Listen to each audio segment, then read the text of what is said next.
in Activity 74.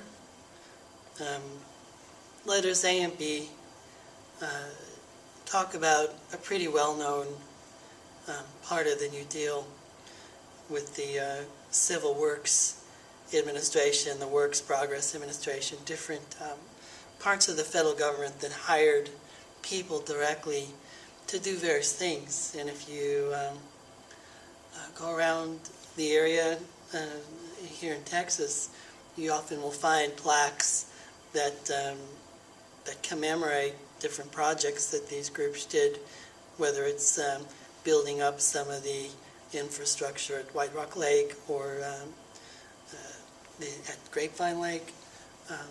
Recently I was out at Tyler State Park camping with my family, and we saw a plaque coming in that was another thing that was accomplished by these Works Administration programs. So it's not as if nothing was left behind that are useful to us, although I will be overall critical of these programs because, again, I think they kept us from recovering.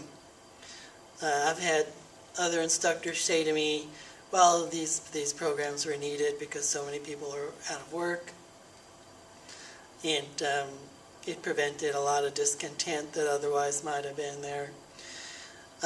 Maybe that may be the case, but there might have been other ways of meeting those needs, maybe just direct financial help for a time. Benjamin Anderson suggests that in the book I mentioned before in a previous activity. The main thing for me is that when there's an economic downturn, you want to get out of it. And things that are hindering that from happening are ultimately not helpful, even if it takes away some of the short-term suffering. The way out of the downturn may be a short period of suffering followed by prosperity.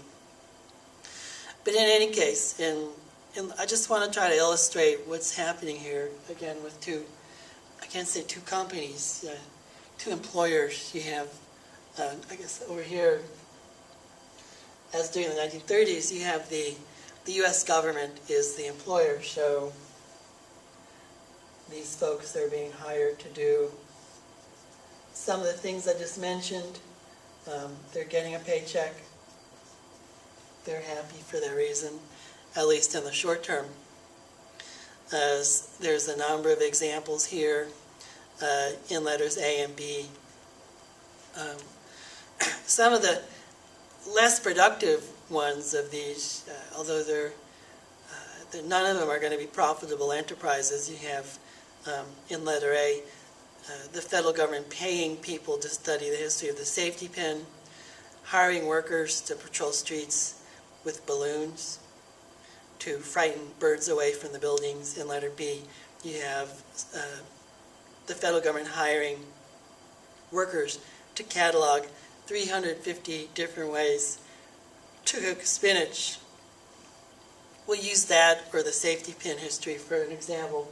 So this guy's writing the history of the safety pin,